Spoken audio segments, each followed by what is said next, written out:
18 लोगों की मौत ओवरनाइट दोबारा से जम्मू में देखने को मिली है। गवर्नमेंट मेडिकल कॉलेज और एसोसिएटेड हॉस्पिटल्स में कल शाम 8 बजे से लेकर आज सुबह तक 18 और लोगों ने अपनी जान कोविड-19 के कारण गंवाई है। लेकिन वहीं एक अच्छी खबर ये भी आ रही है कि 3 क्रिटिकल पेशेंट्स जो गवर्नमेंट मेडिकल कॉलेज जम्मू में एडमिट थे वो रिकवर होकर अपने घर जा चुके हैं। गवर्नमेंट मेडिकल कॉलेज जम्मू में जिन सूत्रों से हमारी बात हुई उनका एक कहना था कि ये पेशेंट्स काफी क्रिटिकल हालत में थे, लेकिन उसके बावजूद भी अब रिकवर कर चुके हैं और अपने घर जा चुके हैं। साथ ही में अगर आप तक इंफॉर्मेशन पहुंचाई जाए, जो एडमिशंस हैं जो गवर्नमेंट मेडिकल कॉलेज में हो रही हैं डेली, और जब मैं गवर्नमेंट मेडिकल कॉलेज की बात करती हूँ तो मैं एसोसिएटेड हॉस्पिटल्स को भी इंक्लूड करती हूँ बीच में। गवर्नमेंट मेडिकल कॉलेज में लगातार आप देख रहे थे कि 90 से 100 के करीब जो है एडमिशंस ओवरनाइट हो रही थी, लेकिन इस टाइम पर एडमिशंस में थोड़ा सा ड्रॉप आया है, यानी कि कंपैरेटिवली थोड़े कम लोग जो हैं वो अस्पताल पहुंच रहे हैं। ये इस बात का भी सिग्निफायर हो सकता है कि इतने क्रिटिकल पेशेंट्स नहीं हो रहे कि हर एक को जो है हॉस्पिटल केयर की जरूरत पड़ रही है, या फिर नंबर ऑफ केसेस में भी घटौती जो है वो देखने को मिल रही है, जैसे कि कल के मीडिया बुलेटिन में भी देखने को मिला। लेकिन उसके बावजूद भी 18 ऐसे लोग हैं जिन्होंने अपनी जान गवर्नमेंट मेडिकल कॉलेज जम्मू और एसोसिएटेड हॉस्पिटल्स में ओवरनाइट गंवाई है। कल की अगर बात की जाए 55 लोग थे जिनकी मौत पूरे जम्मू कश्मीर में कोविड-19 के कारण हुई, और उसमें जैसा कि हमने आपको बताया कि 3 डॉक्टर्स भी थे जिन्होंने कल अपनी जान कोविड-19 के कारण गंवाई। कल एक 98 ईयर ओल्ड महिला भी थी डिग्याना की, जो ओल्डेस्ट कोविड की विक्टिम बनी इस कोविड की सेकेंड वेव में जम्मू रीजन से। उनकी मौत उनके घर पर हुई और उसके बाद उन्हें गवर्नमेंट मेडिकल कॉलेज जम्मू लाया गया। उसके साथ साथ ये भी पता चला कि जीएमसी कठुआ में एक 12 वर्षीय लड़का जो कि चकदेसा सिंह का रहने वाला था, जिसे सीजर डिसऑर्डर भी था और वो कोविड से भी पॉजिटिव था, उनकी भी मौत जो है वो कल के दिन में हुई। उसके साथ साथ अगर बात की जाए तो 51 ईयर ओल्ड एक डॉक्टर थे जो कि रजौरी के रहने वाले थे और फिलहाल गांधीनगर में रह रहे थे, जिनकी मौत कल के दिन हुई। उनकी पोस्टिंग जो है इमरजेंसी हॉस्पिटल चौकी चौरा में हुई थी और उनकी ट्रीटमेंट जो है वो कमांड हॉस्पिटल उधमपुर में चल रही थी। उसके अलावा पूर्व सीएमओ डॉक्टर मोहम्मद अकरम मलिक, जिनका मेंशन कल हमने स्ट्रेट लाइन पर किया, उन्होंने भी अपनी जान जो है वो कोविड-19 के कारण गंवाई। उसके साथ साथ डॉक्टर बुशरत हुसैन शाह है मेंढर के रहने वाले, जिन्होंने अपनी जान कोविड-19 के कारण गंवाई। साथ ही साथ कल जो 6 मौतें रजौरी डिस्ट्रिक्ट में हुई, उनमें से 4 मौतें सुंदरबनी में हुई। और उसके साथ साथ अगर रजौरी की बात की जाए तो 31 वर्षीय महिला थी और साथ ही में एक 60 वर्षीय व्यक्ति थे जिन्होंने कल जीएमसी रजौरी में अपनी आखिरी सांसें ली। दोनों जो है वो सुंदरबनी के रहने वाले थे। 2 और मौतें जो सुंदरबनी में कल के दिन में हुई, उनमें एक 32 वर्षीय महिला थी और साथ ही में एक 60 वर्षीय व्यक्ति थे जिनकी मौत कल जो है वो सुंदरबनी में कोविड-19 के कारण हुई। एक 65 वर्षीय व्यक्ति थे पोठा के और एक 60 वर्षीय महिला थी सरूला मंजाकोट की, जिनकी मौत जीएमसी रजौरी में हुई। जम्मू डिस्ट्रिक्ट में जो मौतें हुई उनमें से 2 लोगों ने अपनी जान मुट्ठी में गंवाई। एक व्यक्ति ने अपनी जान ढेरिया खोर में गंवाई, एक व्यक्ति ने अपनी जान न्यू प्लॉट में, रिहाड़ी में, गाडीगढ़ में, त्रिकुटा नगर में, डिग्याना आश्रम में, तालाब तिल्लो में, तालाब खटीका में, छन्नी हिम्मत में, पौनीचक में, लोअर शांति नगर में, अशोक नगर में, रिहाड़ी कॉलोनी में, त्रिकुटा नगर में, करण नगर में और गांधीनगर में। यानी कि इन सभी इलाकों से कल के दिन में मौतें हुई हैं। और साथ ही कठुआ की अगर बात की जाए, 2 लोगों ने अपनी जान जो है वो कल कठुआ डिस्ट्रिक्ट से भी गंवाई। उनमें से एक व्यक्ति वार्ड नंबर 15 के रहने वाले थे, एक व्यक्ति रामनगर के रहने वाले थे। साथ साथ में 2 और लोगों ने अपनी जान रख बडाली और दर्श कॉलोनी उधमपुर डिस्ट्रिक्ट से भी गंवाई। 2 डेथ सांबा डिस्ट्रिक्ट में जो हुई वो दोनों जो हैं वो विजयपुर से हुई, जिनमें एक 50 वर्षीय व्यक्ति थे जो कि माफ कीजिएगा, जो 50 वर्षीय व्यक्ति थे वो पुंछ के रहने वाले थे, जिनकी जान कल कोविड-19 के कारण गई। और एक 68 ईयर ओल्ड व्यक्ति थे भामला के रहने वाले रियासी डिस्ट्रिक्ट से, जिनकी जान भी कल कोविड-19 के कारण गई। आप जानते हैं कि लगातार हम आप तक पहुंचाने की कोशिश कर रहे हैं कि गवर्नमेंट मेडिकल कॉलेज जम्मू में कोविड-19 के जो पेशेंट्स हैं, पेशेंट्स के साथ जो अटेंडेंट्स हैं, उनका क्या कहना है कि क्या क्या दिक्कतें जो हैं उन्हें गवर्नमेंट मेडिकल कॉलेज में आ रही हैं। तो वैसे ही एक अटेंडेंट मेरे साथ इस समय फोन लाइन पर जुड़े हैं, उनसे जानने की कोशिश करेंगे कि क्या दिक्कतें उन्हें आ रही हैं। उनका नाम रिवील नहीं करेंगे, लेकिन मेरे साथ वो जुड़ चुके हैं। आपसे जानना चाहूंगी कि आपका जो पेशेंट गवर्नमेंट मेडिकल कॉलेज में है, कितनी देर से वो एडमिट है? मैम आज हफ्ता होने लगा उनको एडमिट हुए हुए हॉस्पिटल में, और बेसिकली यहाँ पे इंजेक्शन भी सारे हैं। ऐसा नहीं है कि सारा कुछ नहीं है, जैसे कि सारे बोलते हैं कि यहाँ पे चीजों की थोड़ी कमी है, रेमडेसिविर वगैरह सब कुछ है, दवाइयाँ भी सारी हैं, लेकिन अभी जो सबसे ज्यादा जरूरत पड़ रही है वो बाईपैप की पड़ रही है, क्योंकि जो कोविड पेशेंट है उनको ऑक्सीजन एक टाइम पे 90 होता है और इन फ्रैक्शन ऑफ सेकंड वो सीधा 30 पे डिप कर जाता है। अच्छा। तो इस टाइम हमें बाईपैप बहुत ज्यादा जरूरत है। अब परेशानी ये आ रही है कि जो जीएमसी है वहाँ पे मेरे ख्याल से सिर्फ जो मेरे नोन में आया है वो 20 या 25 पीस है, और पेशेंट यहाँ पे हजारों की तादाद में है। और जिनसे भी पूछो कि आपने मशीन कहाँ से लाई है, वो बोलता है कि हमने नीचे से लिया इमरजेंसी से, इसका 500 रुपीज पर डे हम पे कर रहे हैं। अच्छा।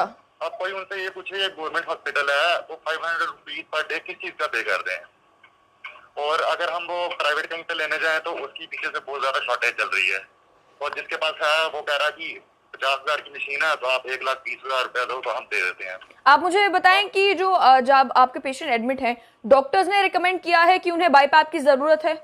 बिल्कुल मैडम, बिल्कुल, मेरे को ही नहीं जितने भी पेशेंट हैं वहाँ पे उन सभी को किया है।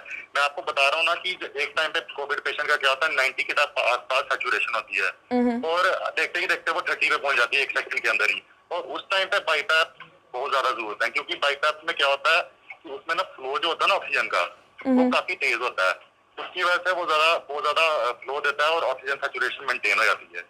अब डॉक्टर से भी हम पूछे कहाँ से लेके आए तो उनको भी पता नहीं है कि कहाँ से मिलता है वो। सर्जिकल की जितनी भी दुकानें ऑलमोस्ट मैंने सभी पे पता कर लिया है। आप मुझे बताएं कि आपका पेशेंट आईसीयू में एडमिट है, एचडीयू में एडमिट है, या फिर जो नए वार्ड्स बनाए हुए हैं वार्ड में एडमिट है? मैम आईसीयू में तो हमें मिला नहीं, ना ही एचडीयू में मिला, हम वार्ड में ही हैं फिलहाल। तो वार्ड में कितने ऐसे पेशेंट्स हैं जिनके पास बाईपैप अवेलेबल है? मैम जहाँ पे मेरा वार्ड है वहाँ पे तो सिर्फ एक ही पेशेंट के पास है। और उनसे आपने पूछा कि उन्होंने वो बाईपैप कहाँ से लाया?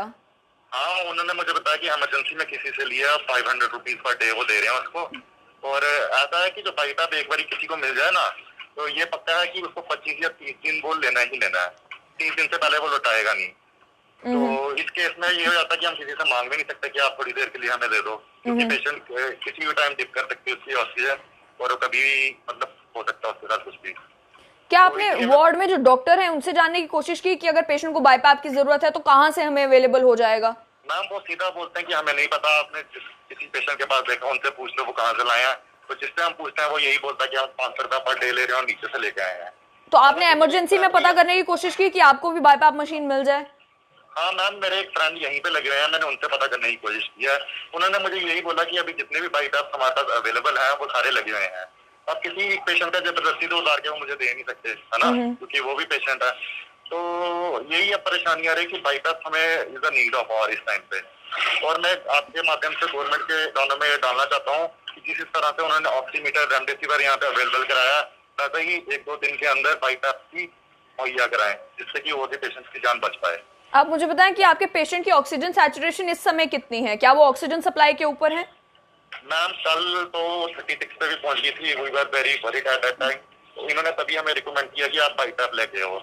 तो प्रोन पोजीशन में जब हम उनको करें तो उससे थोड़ा फर्क पड़ जाता है, 90 तक भी पहुंच जाती है, लेकिन जैसे ही वो पोजीशन चेंज करते हैं, बैठते हैं या खड़े होते हैं, कुछ भी करते हैं, उस टाइम सीधा 30 पे डिप कर जाती है, और वो एक ऐसा टाइम होता है जिससे हमें बहुत ज्यादा मेहनत करनी पड़ती है पेशेंट के साथ उसको बचाने के लिए। तो मुझे बताएं कि जब एकदम से ऑक्सीजन सैचुरेशन डिप करती है, क्या उस टाइम पर वहां पर डॉक्टर्स, पैरामेडिकल स्टाफ अवेलेबल होते हैं पेशेंट को मैनेज करने के लिए? मैम आप एक बार अगर यहाँ पे आएंगे तो आपको पता चलेगा कि जब ऑक्सीजन डिप करती है ना तो हमें एक पेशेंट को थेरेपी देनी पड़ती है, जिससे कि हम उसके शोल्डर पे पीछे टैप करते हैं ताकि जो उसके लंग्स के जो होल्स हैं वो खुल पाए। तो उस टाइम पे हमें वही थेरेपी काम आती है, और या तो फिर बाईपैप होना चाहिए। बाईपैप तो हमारे पास है नहीं, इसलिए मैं आपके माध्यम से कहना चाहता हूँ कि गवर्नमेंट 1-2 दिन के अंदर हर एक बेड पे एक बाईपैप मुहैया कराए। अगर हर बेड पे नहीं करा सकती तो कम से कम एक वार्ड में 2 या 3 तो होने ही चाहिए, ताकि शेयरिंग पे सारे उसको यूज कर पाए।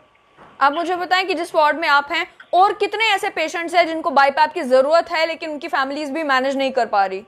मैम अगर 8 पेशेंट है एक वार्ड में तो आप समझ लीजिए उनमें से 6 को तो जरूरत है ही है, क्योंकि कल ही मेरे सामने एक लेडी कोलैप्स कर गई रात के टाइम में, उसकी डेथ हो गई क्योंकि उसकी सिचुएशन 35 पे ही आ गई थी पूरे दिन से।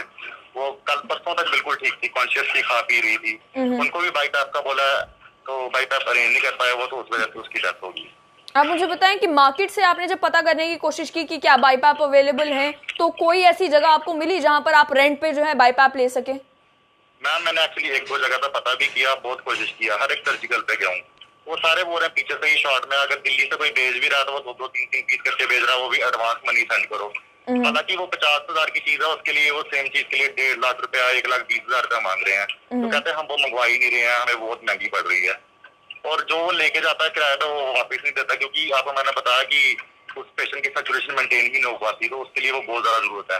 ये नहीं कि यहाँ पे उसके बाद जब वो रिकवर करके घर जाएगा उसके लिए भी तब भी वो बहुत जरूरत है। इसलिए मैं आपके माध्यम से कहना चाहता हूँ कि जल्दी से जल्दी गवर्नमेंट बाईपास का भी अरेंजमेंट करे, तो बाकी सब ठीक है यहाँ पे। बहुत बहुत शुक्रिया, आपने सारी इन्फॉर्मेशन शेयर की और हम उम्मीद करते हैं कि आपके पेशेंट जो हैं वो जल्द से जल्द रिकवर कर जाएं और वापस घर पहुंच जाएं। ठीक है, थैंक यू। तो आपने साफ तौर पर सुन लिया कि ये हमारे वार्ड्स नहीं है, ये जो पेशेंट के साथ अटेंडेंट अंदर वार्ड में है उनका खुद ये कहना है कि मैं जिस वार्ड में हूँ वहां पर एक ही पेशेंट के पास जो है बाईपैप मशीन है।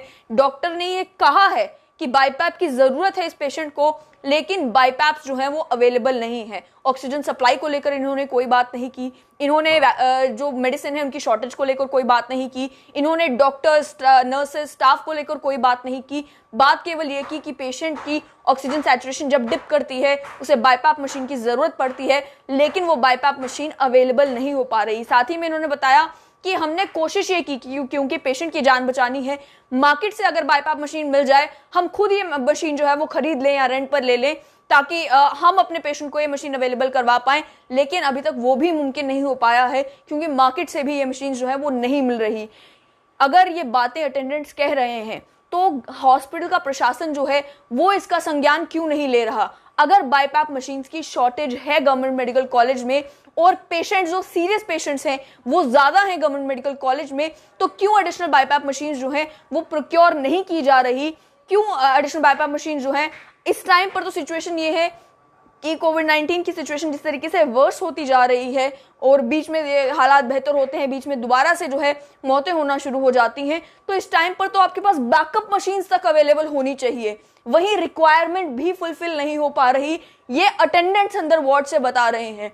तो बहुत ज्यादा जरूरी है कि इस टाइम पर इस बात का भी संज्ञान लिया जाए। अगर आपने ऑक्सीजन मुहैया करवाई है, आपने मेडिसिन जो है वो अवेलेबल करवाई है, तो बाईपैप मशीन्स जिनकी रिक्वायरमेंट अटेंडेंट्स कह रहे हैं, डॉक्टर्स कह रहे हैं कि जरूरत है अस्पताल में, वो कब तक जो है जीएमसी में पहुंचेंगे।